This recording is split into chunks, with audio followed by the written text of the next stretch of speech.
আপনার কাছে কিন্তু শহরের মতো অঞ্চল কিছু আছে আপনার পটিয়াতে, এবং গ্রামীণ পরিবেশ আছে। এক্ষেত্রে দুটো অঞ্চলে কি কোনো উন্নয়ন বৈষম্য দেখা যায় কিনা বা দেখছেন কিনা আপনি? প্রথম হলো যেমন সংসদ অধিবেশন চলাকালীন সময়ে যখন এই শুক্র শনিবার পটিয়াতে চলে যাই, অর্থাৎ আমার পটিয়াবাসীকে বলা হয়েছে শুক্রবার শনিবার 2 দিন আমি গ্রামে থাকবো, আমার বাড়িতে থাকবো, কোনো ফোন করতে হবে না, একেবারে চোখ মুখ বন্ধ করে আমার বাড়িতে চলে আসবে, যাতে কোনো কেউ আমার সাথে দেখা হয় নাই বা কারো মাধ্যমেও লাগবে না।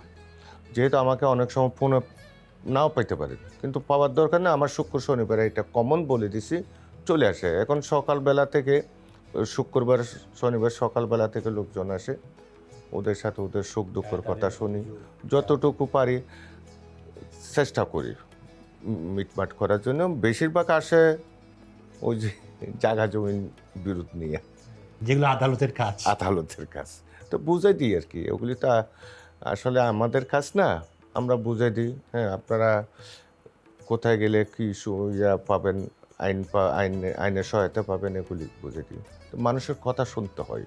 শহর এবং গ্রামের বৈষম্য তো থাকেই। যেমন আমরা একটা শহরে ইলেকট্রিসিটি তেমন থাকে, কম যায়, গ্রামে ইলেকট্রিসিটির সমস্যা হলে হয়।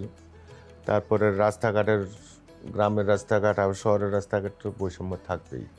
তবে এখন আমাদের সরকার, মাননীয় প্রধানমন্ত্রীর যে ঘোষণা, এখানে কোনো বৈষম্য থাকবে না। আমরা বৈষম্য দূরী করার জন্য আজকে আমাদেরকে জনগণ ভোট দিয়েছে, সেই বৈষম্যকে আমরা রাখবো না। সব জায়গায় সমান তালে কাজ হবে, সমান তালে উন্নয়ন হবে।